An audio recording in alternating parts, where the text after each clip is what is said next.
예전에 동화책을 우리가 많이 보았습니다. 요즘은 동화책을 그렇게 많이 안 보지만 예전에는 재미난 이야기들이 많이 있습니다. 그 중에도 나무꾼 이야기를 우리가 잘 알고 있습니다. 착한 나무꾼이 있었습니다. 그래서 이제 도끼를 가지고 지게를 메고 산으로 나무를 하러 갔습니다. 그래서 나무를 열심히 패했습니다. 그만 실수해서 이 도끼가 연못에 빠졌습니다. 산에 연못이 있다는 게 참 기가 막힌 일이지만 어쨌든 연못이 있습니다. 연못에 빠졌습니다. 전 재산이었던 도끼가 연못에 빠지니까 얼마나 낙심되고 절망이 되는지 알 수가 없습니다. 그래서 울고 있었는데 그때 연못에서 산신령이 나타났습니다. 나타날 때는 그냥 나타나는 것이 아니고 은도끼를 하나 가지고 나타나서 이것이 네 도끼냐 이렇게 물었습니다. 그랬더니 아닙니다. 그건 제 도끼가 아닙니다. 그래서 산신령이 다시 들어가서 이번에는 금도끼를 집어왔습니다. 금도끼를 보여주면서 이 도끼가 네 도끼냐 이렇게 하니까 그 도끼도 제 도끼가 아닙니다. 그랬습니다. 그래서 마지막으로 이제 산신령이 새 도끼를 들고 나왔습니다. 이 도끼가 네 도끼냐 이렇게 물으니까 그 새 도끼가 제 도끼입니다. 그랬습니다. 산신령이 간복을 했습니다. 그래서 네가 정직하니까 네 새 도끼도 받고 은도끼도 받고 금도끼도 받아라 이랬습니다. 동화에는 언제나 교훈이 있습니다. 이 교훈의 이야기는 바로 사람이 정직하게 살면 거짓말을 하지 않고 정직하게 살고 또 성실하게 살면 그만한 대가가 꼭 온다. 이렇게 의미되어지는 그런 동화였습니다. 오늘날에는 이러한 동화의 의미가 전혀 통용되지 않는 그런 시대에 살고 있다고 말할 수가 있습니다. 정직하게 열심히 일하고 또 성실하게 열심히 일하고 이런다 할지라도 평생 집을 하나 살까 말까 한 그런 시대에 살고 있고 오히려 정직과 성실이 무시받는 정말 고리타분한 그런 삶이라고 생각하는 그런 시대에 살고 있습니다.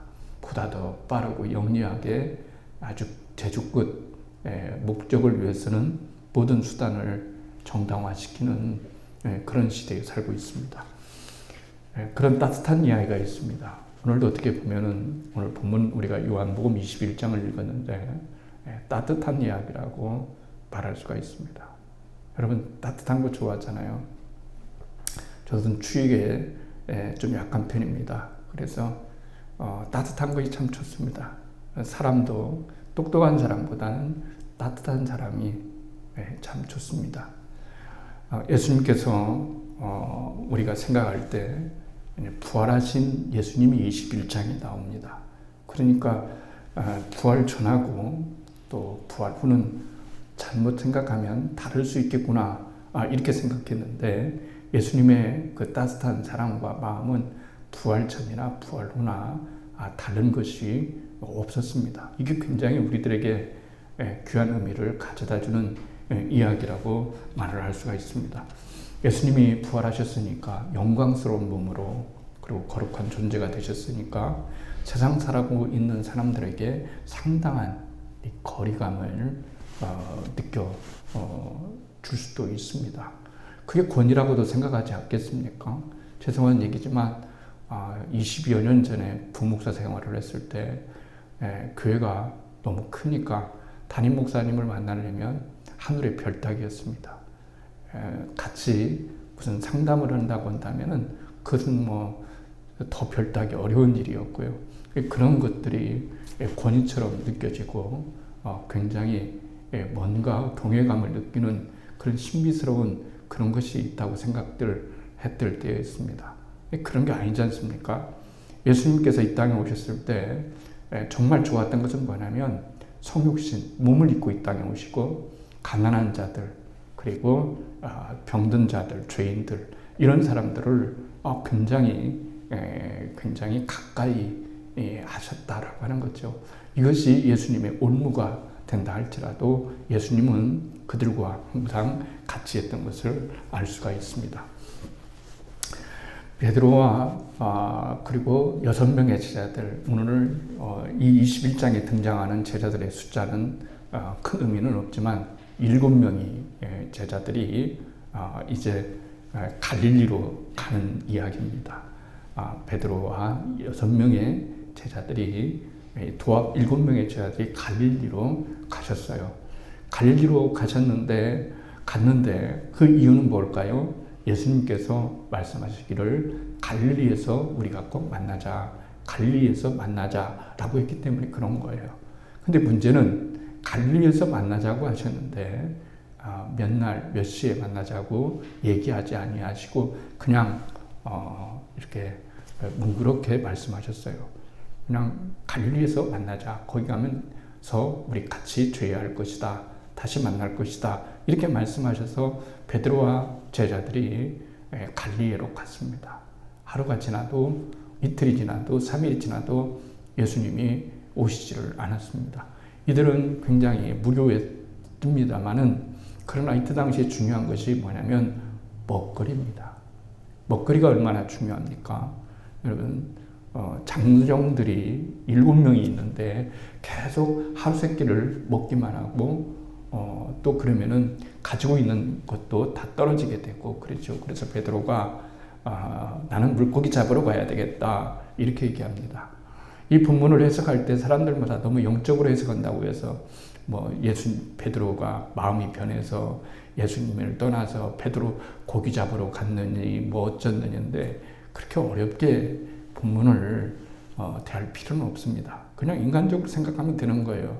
그냥 시간이 오래되니까 양식이 떨어졌고 그리고 어부들에게 있어서 양식은 고기였고 그리고 그들은 살아야 됐고 그래서 물고기를 잡으러 갔습니다. 물고기를 잡으러 간 것이 나쁜 건 아니지 않습니까?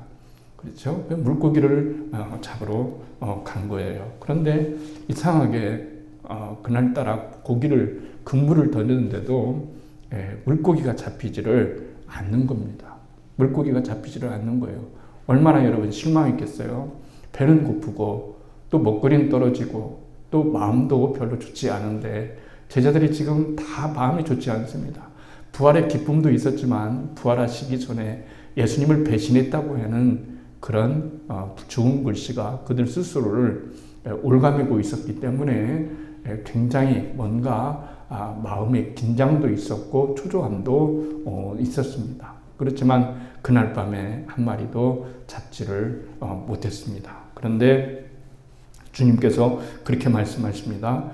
얘들아 고기를 좀 잡았느냐? 너희들에게 고기가 있느냐? 이렇게 말씀을 하고 있습니다. 어둠 속에서 목소리가 들려왔어요. 너희들에게 고기가 있느냐? 이렇게 말했죠. 이 말은 현대어로 바꾸면 얘들아 물고기 좀 잡았느냐? 고기 좀 잡았느냐? 라고 하는 거죠. 그런데 제자들이 말을 했습니다. 못 잡았다고 말을 했겠죠. 그랬더니 어둠 속에서 들려왔습니다. 그물을 오른편에 던져라 이렇게 했어요.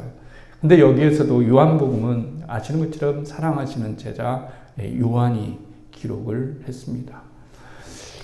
사랑하니까 더 목소리를 더 잘 알죠.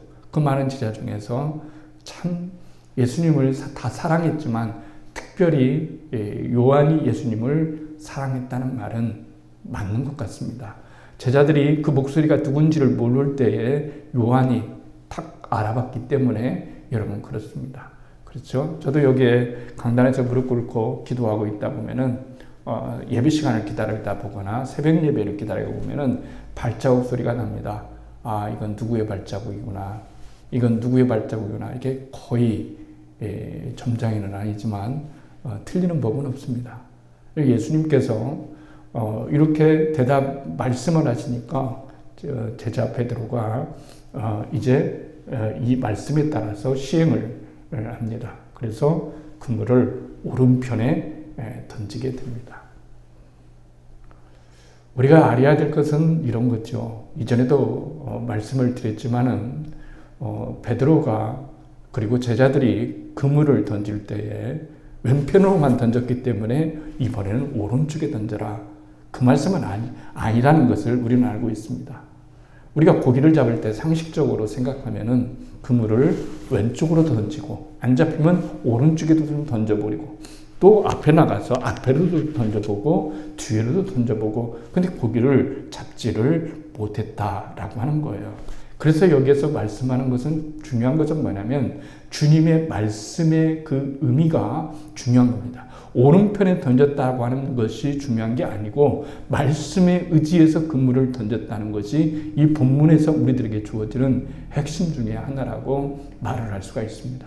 그러니까 아무리 주님이 말씀을 하지 않으셨다면 주님께서 말씀하지 않으셨다면 수억 번을 수천 번을 오른쪽에 던진다 할지라도 그물은 빈 그물이었을 것입니다 하는 거죠. 그런데 말씀이 있었기 때문에 예수님의 말씀이 있었고 하나님의 말씀이 있는 곳이었기 때문에 하나님의 놀라운 역사가 그렇게 일어날 수 있었다는 것을 우리들에게 말씀해 주시고 있습니다. 신앙생활에서 중요한 것은 순종입니다. 하나님 말씀을 듣고 순종하는 것은 굉장히 중요한 일 중에 하나라고 말을 할 수가 있습니다. 순종해서 오른편에 던지는 것. 주님이 나에게 아무리 많은 말씀을 주시고 성경 말씀이 아무리 대단한 말씀으로 있다 할지라도 그 말씀에 순복하지 않으면 우리에게 영향력 있게 뭔가 사건이 나타나지 않는다는 거죠. 그러니까 우리 인생에 있어서 어떤 놀라운 사건이 일어나기 위해서는 주님의 말씀이 있어야 되겠고 그 말씀이 내게 들려줘야 되겠고 그 말씀을 들려줬을 때에 순복할 수 있는 그런 마음을 갖는 것이 얼마나 중요한지 알 수가 없습니다. 인생을 살아가다 보면은 힘들 수가 있습니다. 우리도 열심히 그물을 던져봅니다. 그렇지 않습니까? 여러 가지 그물을 던져봐요. 전도의 그물도 던져보고 또 사업의 그물도 던져보고 또 직장에서 열심히 일에 대한 그물도 던져보고 자녀 교육을 위한 그물도 던져보고 그렇지만은 마음대로 그게 잡히지를 않는 거예요. 마음대로 그게 잡히지를 않습니다. 오늘 이 본문은 우리들에게 말씀하실 때 인생이라고 하는 것을 주님께서 무시하지를 결코 않는다라고 하는 겁니다. 너희들이 지금 영적으로 나를 바라봐야지 육적인 그런 일에 관심을 가져야 쓰겠느냐 이렇게 말씀하지 아니하시고 오늘 본문은 우리들에게 더 놀라운 이야기를 말씀해 주시는 것을 알 수가 있습니다. 어느 때는 물고기가 잡히지 않았기 때문에 우리 인생에 더 큰 의미를 던져줄 수도 있습니다. 만약에 홍해가 가로막지 않았다면 그들은 하나님께서 얼마나 위대하신 분이신가, 바닥까지도 가를 수 있는 위대한 분이신가를 절대로 경험할 수가 없었을 것입니다. 그들이 목이 타고 갈증이 일어나고 이런 상황이 되지 않았다면 정말 바위에서 반석에서 물이 나오는 그런 놀라운 기적도 경험할 수가 없을 것입니다. 먹을 것이 없어서 물고기 2마리와 물고기 2마리와 보리떡 5개밖에 없던 그런 상황이 있었기 때문에 주님께서는 생명의 떡으로 오시는 분이시다. 그리고 우리들에게 필요한 것들을 채워주실 수 있는 분이다라고 하는 것을 비로소 그들을 깨닫게 되었다고 하는 것입니다. 주님께서 이들을 여러분 지켜보고 계십니다.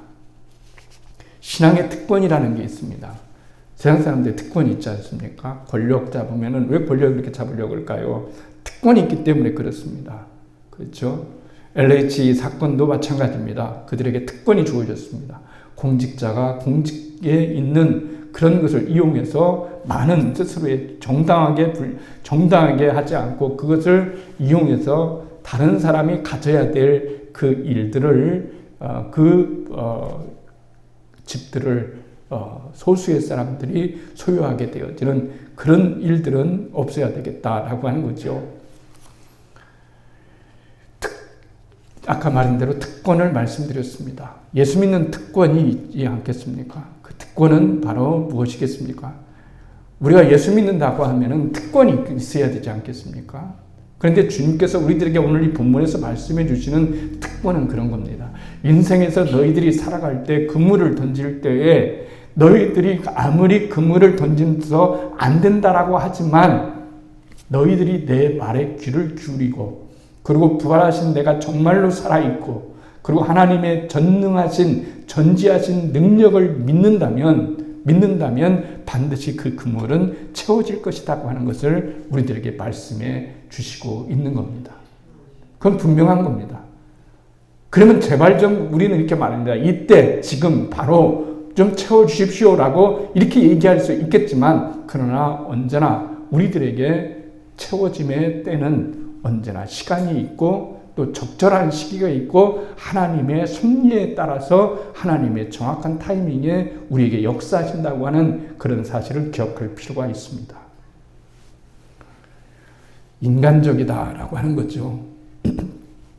중요한 얘기입니다. 예배는 두 가지로 합쳐집니다. 하나는 하나님을 대한 경외감.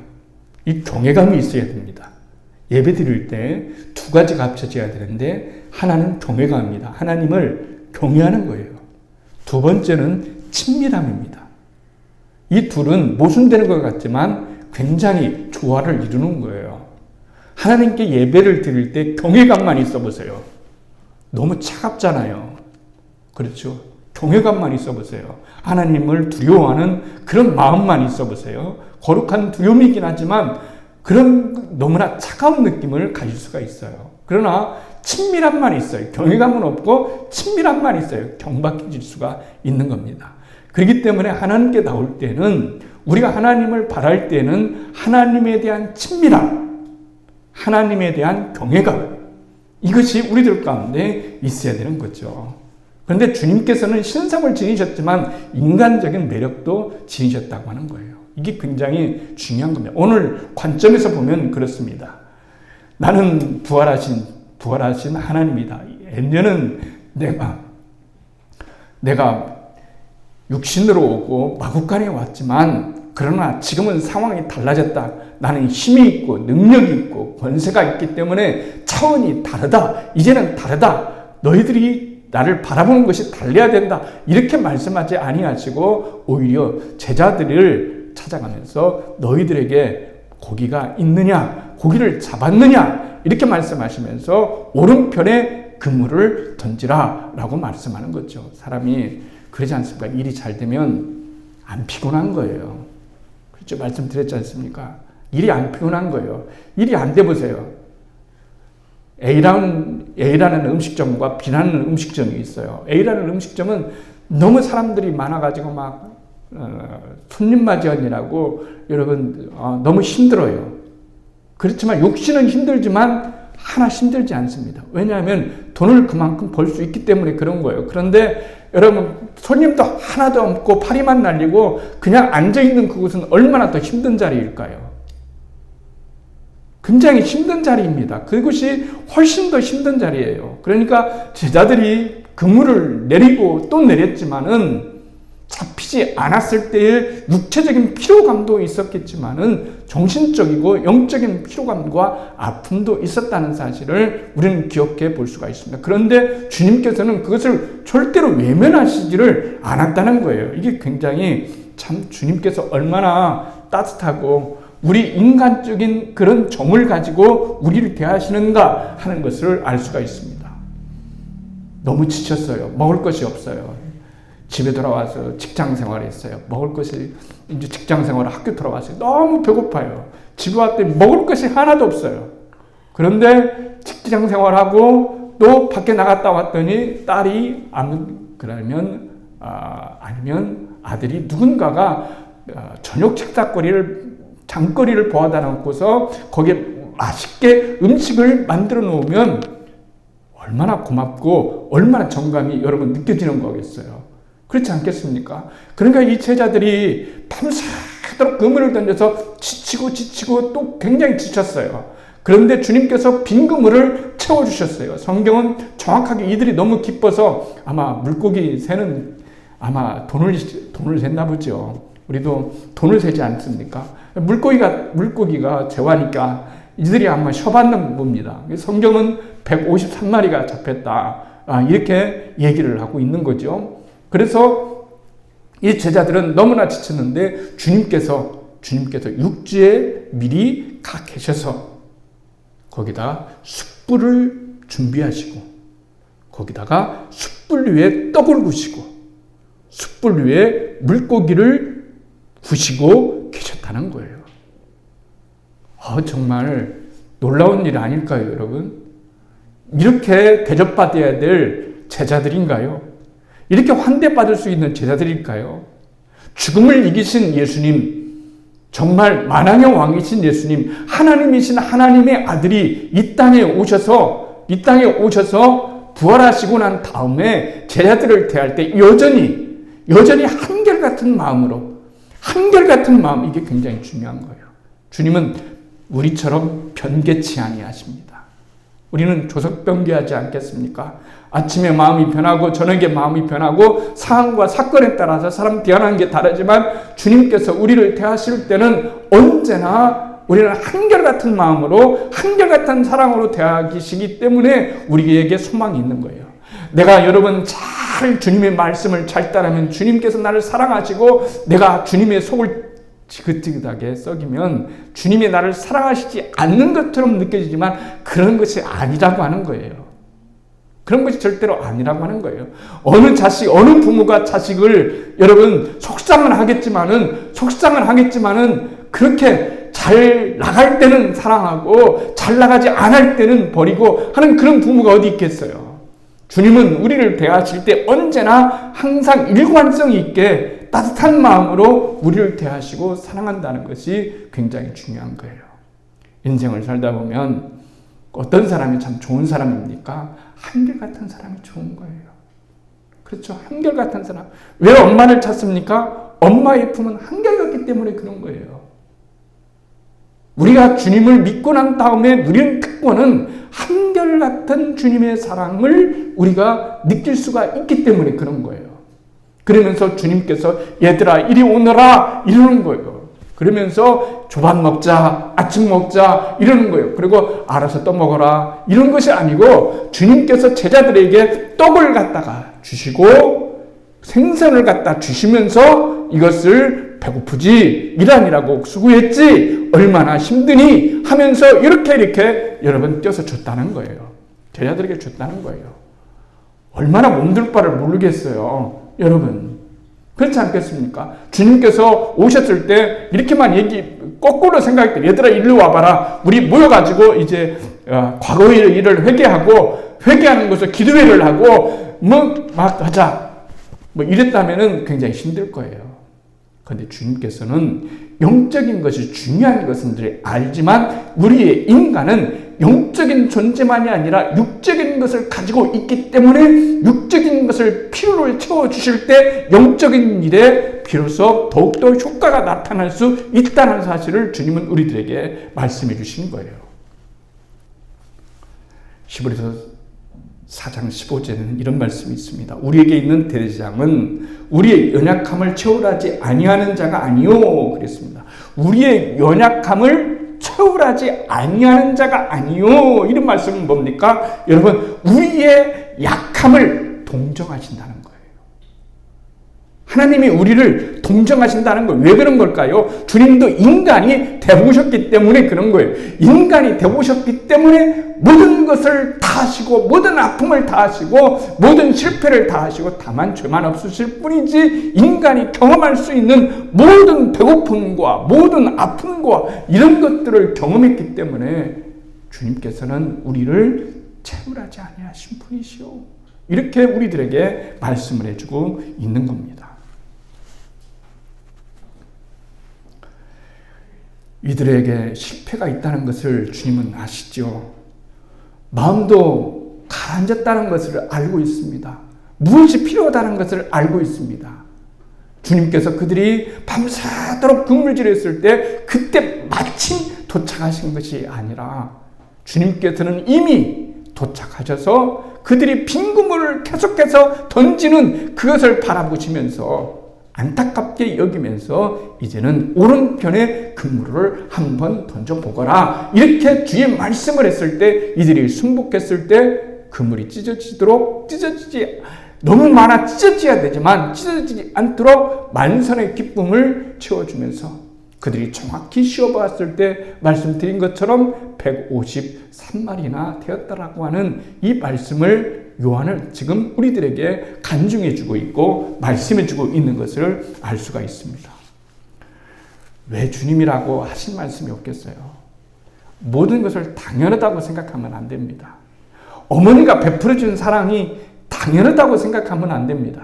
부모가 베풀어준 사랑을 당연하다고 생각하는 것면 안 되는 것처럼 하나님이 우리들에게 베풀어 주신 사랑이 당연한 것처럼 받아들여서는 안 되는 거예요. 그건 당연한 것이 아니었습니다. 우리는 하나님 앞에 은혜를 입을 수 없는 존재였고 그런 가치가 있는 존재가 아니었음에도 불구하고 우리를 주님께서 그 많은 사람들 가운데 우리를 택하셨어요. 그래서 구원받는 자의 수를 늘릴 수도 없고 줄일 수도 없는 그것은 하나님의 모든 선택 가운데 모든 것이 들어있기 때문에 그런 거예요.